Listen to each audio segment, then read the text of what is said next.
Hi everybody, Elisa here with Vera Bradley Bag of the Day. Today I want to talk about a bag that wasn't actually my bag of the day. It was the bag that would have been my bag of the day if it weren't still a little damp from the washer. This was my bag of the day, which is a reversible tote in Imperial Toile, which I featured in another video I did a while back about patterns that I think kind of work as neutrals. So I don't really have to talk about this bag. I feel like I don't have to talk about this bag too much. People have seen the bag already, but I did just want to show people what I get in there. Of course, oh there, that light's not too bad. You know, my typical iPad mini, wallet, shopping list, phone, iPod. That's it. I don't think I need to keep these out. But anyway, you can get a good amount in here. Not as big as say the Stephanie, which I'm also going to show in this video, and I show in a lot of videos. But still, all my stuff fits in here easily. But if you've watched any of my other videos on reversible totes, and I think there are probably a couple now, you know it's my favorite bag style. And so I ordered this one recently off of eBay in the middle of the night and immediately regretted it. I'm not sure why exactly. Probably because I worried that it was this sort of weird middle of the night purchase and maybe it wasn't the wisest move. The pattern is Make Me Blush. I'll put the date in the video description because I didn't check the date. I was just so excited to talk about this pattern for a number of reasons and the bag that I forgot to go. I usually go on the website and check the pattern archive beforehand. My guess would be it's around 2010, which is what Poppy Fields is, which is here. And I want to talk about these two patterns in comparison.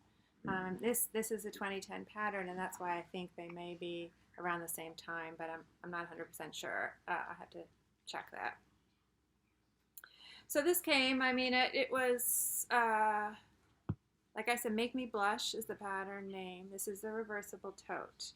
For those not familiar with the features, the basic feature, I don't have my tape measure, so I'll put the strap drop. I'll put some measurement specifics in the video description. My guess would be it's about a 9 or 8 inch strap drop.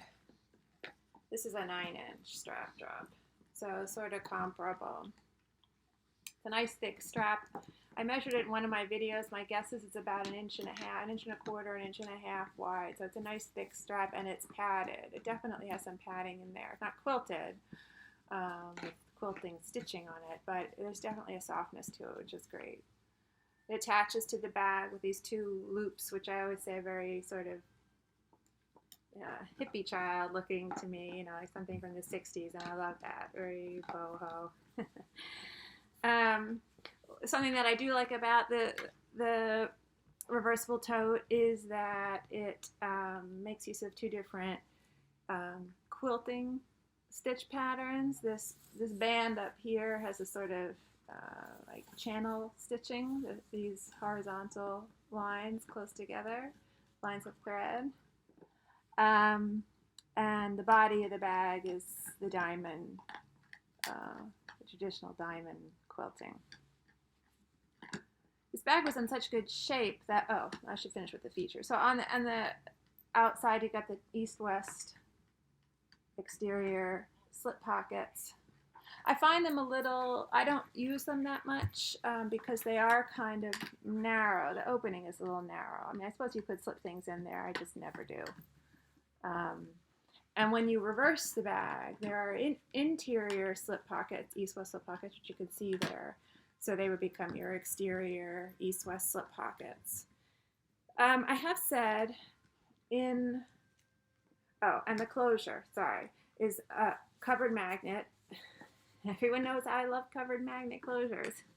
And these, rather than being your typical circular magnets, are two pieces of square magnet.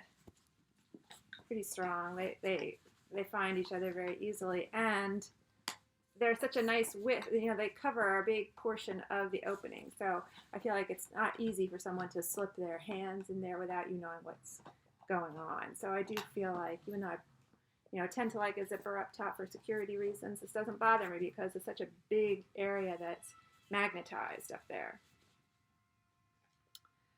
So I do tend to prefer a slouchy bag, and this bag has sort of gathers up here, maybe a little bit harder to see because of the pattern, but there are gathers here, and so that gives the bag some blousiness, which you can see from the side. And usually when I wash a bag, to help it, get back into shape after I've washed it, I obviously don't put any of these in the dryer, but I usually wrap some towels in plastic bags and stuff them in the bags, and then make sure the bag is in the shape that I want. I let it dry that way. I didn't even have to do that with this. I didn't feel I needed to do it. It's in such good shape, and the fabric still had such a nice crisp feeling to it that it held its form, even wet. So I just placed it upright like that on the top of my wire dog crate so air could get all around it, even underneath, and I just have been letting it dry out that way. But something I did notice about the construction of this bag is probably why it takes, even though it didn't have any stuffing in it, it still is taking a while to air dry.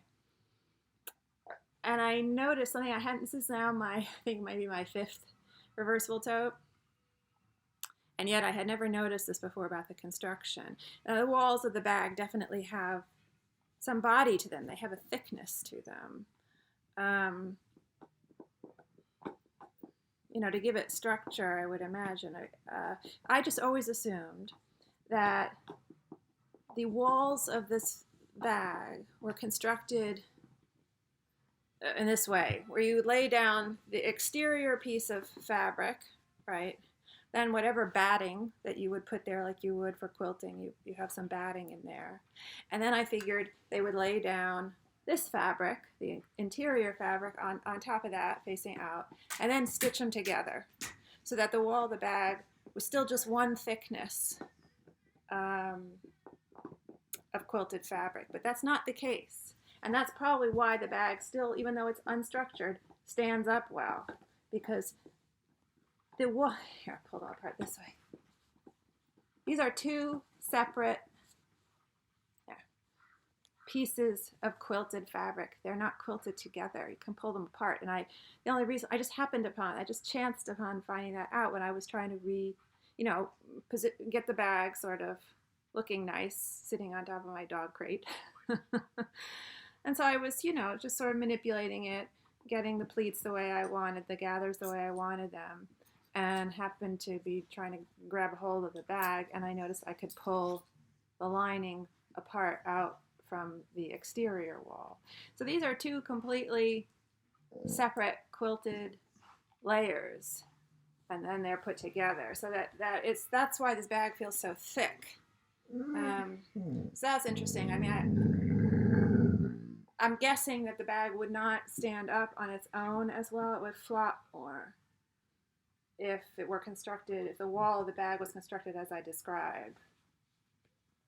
Anyway, this pattern, Make Me Blush, is one of the few reversible toe patterns that I actually would consider reversing. I said, I think, in one of my earlier reversible tote videos, guys, okay, no crazy, okay? No crazy.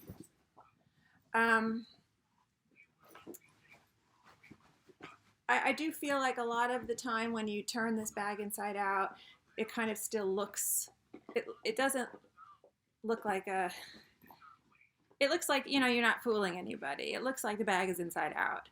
That probably has to do with the fact that this section with the channel stitching, this top border, when you reverse it, the fabric of this doesn't match the lining fabric anymore.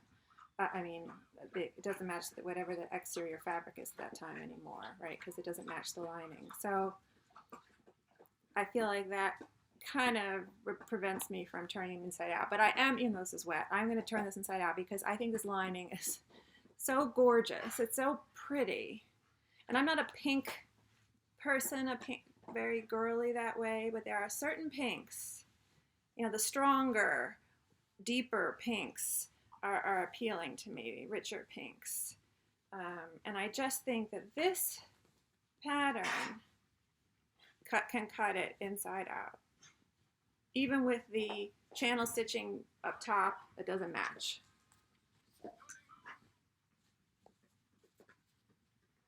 So you got the contrasting trim, coordinating trim, which is the same on both sides, because that's the trim that goes with this fabric, with this pattern. I just think it really is so pretty. I don't know, you know, if those are poppies. Some of them look more like poppies, and I'll get to that with the poppy fields pattern. They could just be your basic generic flower or rose. But I just think they're strong. They're very strong and graphic. And I think it does lend itself to turn inside out, and very spring or summery. I mean, I don't own white pants. But I could see this with some kind of colored top and a pair of white pants and flip-flops or something. Very beachy, right? Or resort. I don't go to resorts that much, so it's just what I'm imagining. And it's nice. It's nicely finished even on the inside, so that it can be reversed. It's got this piping. Ooh, the seam here, and piping. And that piping goes all the way up. So I'm gonna flip it back. And while I do that, I do want to talk a little bit about washing it. So when I got this, it was in great shape, not new, but I would say excellent use condition. There was one stain, which I didn't notice. It was photographed. The seller was upfront about it, and there was a photograph of it. But, you know, that's the problem with, you know, buying something on eBay in the middle of the night when you can't sleep, right? You're not thinking right. You're not looking at the photos carefully, and I'm pretty good about that. Looking at everything thoroughly. So almost all of what I buy vintage on eBay and Poshmark has been new with tags or excellent use condition. So anyway, there was this, I don't even know if I can find where it was. Yes. It was this very small, it's not going to come out here, it's blowing out. No matter where I tried to set up my camera today, it's blowing out with these two patterns. And the reason for that is because the camera, right, sort of wigs out when it's presented with a subject that has a high contrast, you know, a high range of values. So it tries to expose for the darker, if it tries to expose for the darker areas in the scene that it's presented with, it blows out all the light areas. And if it tries to expose for the light areas, everything, you know, else seems very dark and underexposed. So I couldn't really, it's a little challenging with these two patterns. But there is a slight yellow stain here on one of the white flowers, which was photographed. And after I purchased it, I went back and looked at the photos, I saw it, and I was like, oh, look at that. So when I got the bag, which came yesterday, I put some of this on the stain. This is kind of, I don't know if any people are familiar with this, but this is sort of has a texture like deodorant, stick deodorant. Spray and wash. Laundry pre-treater stain stick. I think it used to be called stain stick, and then maybe Spray and Wash bought the company or the product or something. But I've used this for years, and it's great. I mean, it gets everything out.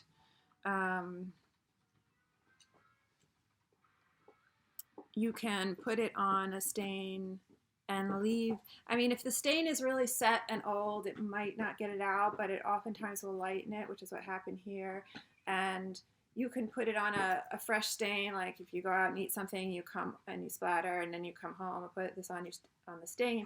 then you can leave this shirt or whatever, you know, until you do laundry, which could be days, you know, later, if longer. So the longer, you know, I would imagine is even more effective if you let it set for a while. And so what I'm planning to do is when this dries thoroughly, I'm going to do it again. I'm going to put some more of this on and let it set for maybe a day. And then I'm going to wash it again and see if it even can get it out completely. But it really lightened this. It was just some yellow looking age stain. I don't know what it was. And it really lightened it. And this hadn't been on there for very long. You know, I got the bag. I knew the stain was there from the pictures. Put some on and then threw it right in the wash, and it even worked. So I just thought I would mention this product for people, and if they're interested, it might help them with some of their vintage Vera bags. So that's that. So now, what I was really excited to talk about, and you know, it's possible that, you know, I'm not telling anybody anything they don't already knew, but these two patterns are new to me. And so when I noticed this yesterday, this is the first time I've bought anything like this and really looked at this pattern for any length of time. And I just love it. I think it's gorgeous.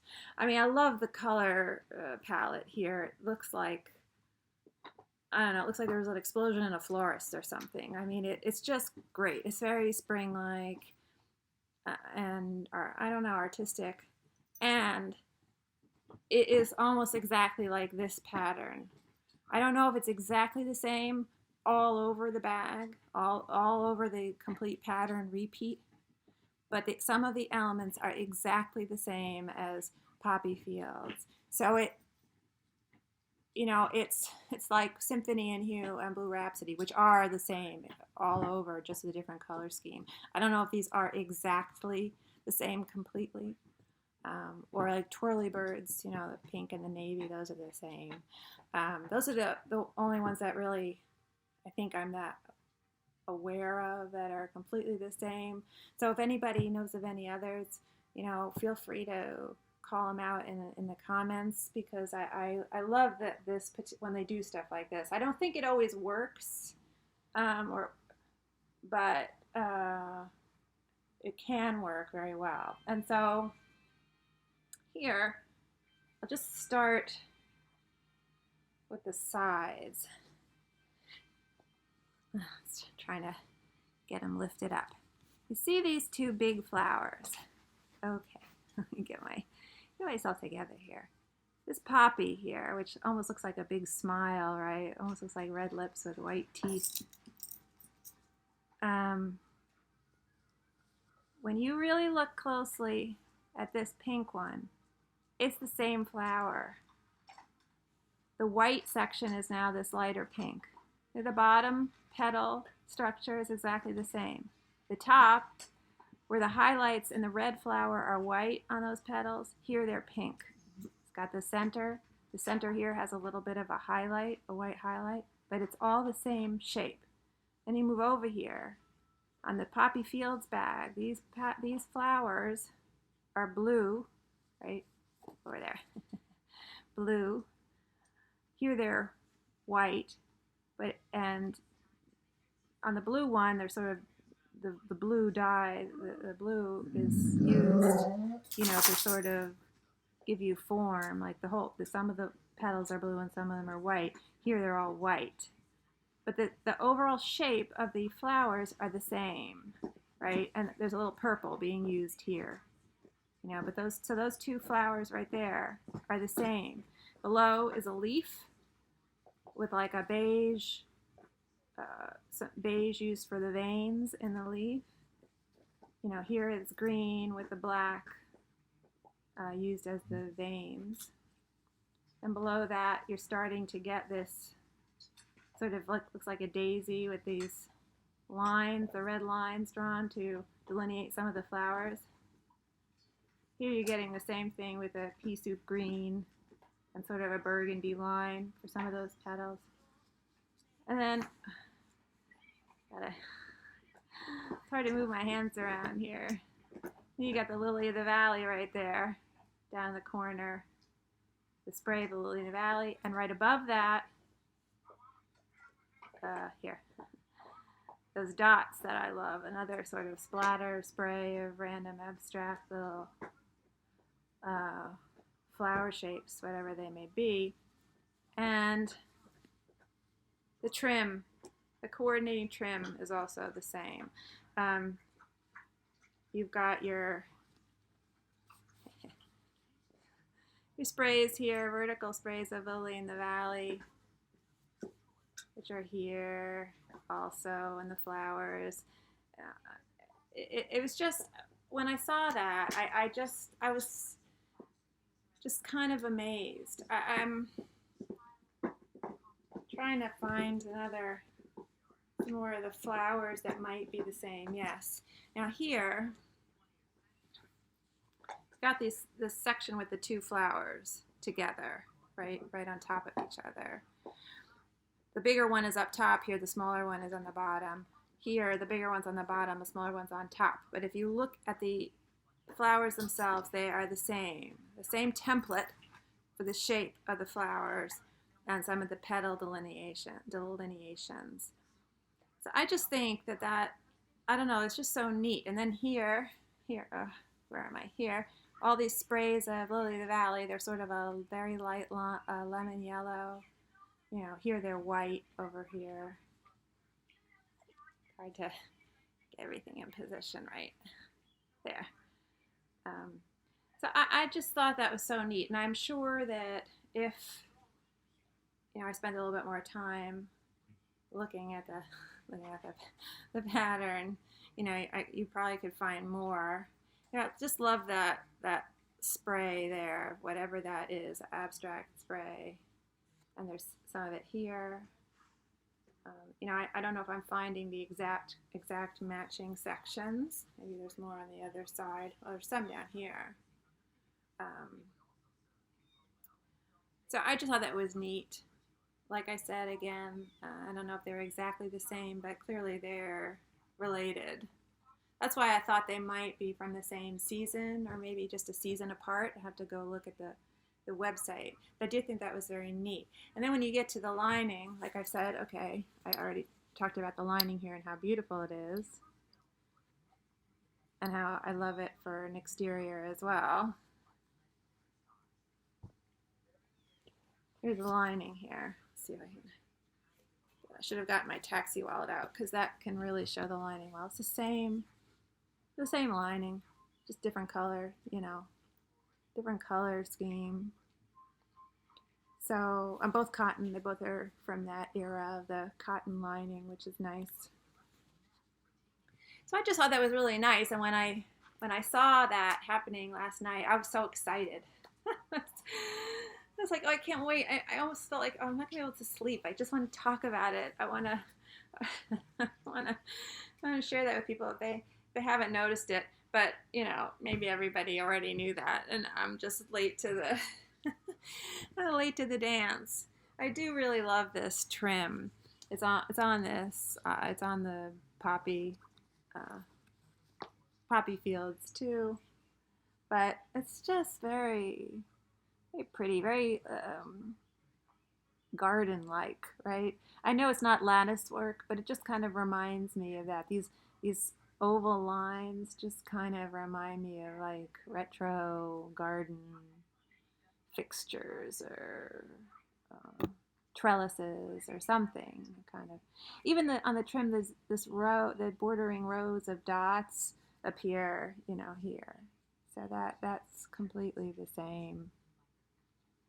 Here you got this little flower with a little bit of a pink outline and a little dot in the center. And it's over here in yellow with the poppy. The red poppy above it here is, the pink flower above it. So I just wanted to call out for anyone who might not have noticed that and maybe thinks that was kind of neat, like me. But I just love this pattern now.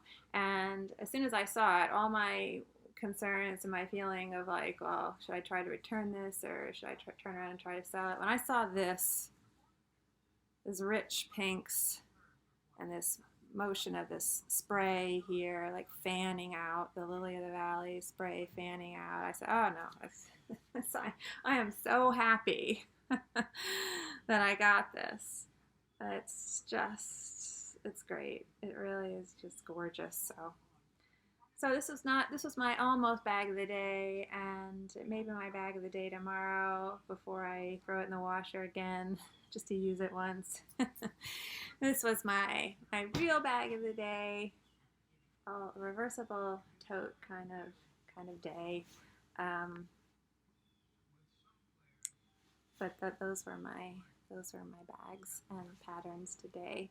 Thanks so much for watching, and hopefully, oh, also I know it's Wednesday, so I was supposed to do Wallet Wednesday. I didn't forget, but I do have a big workload right now, and so I don't know if I'm going to be able to squeeze in a Wallet Wednesday today. Maybe I'll do it tomorrow, either combining it with a Throwback Thursday, or I'll just do it and pretend it's Wednesday. Who's gonna know? Anyway, thanks so much for watching. Hope to see you next time on Vera.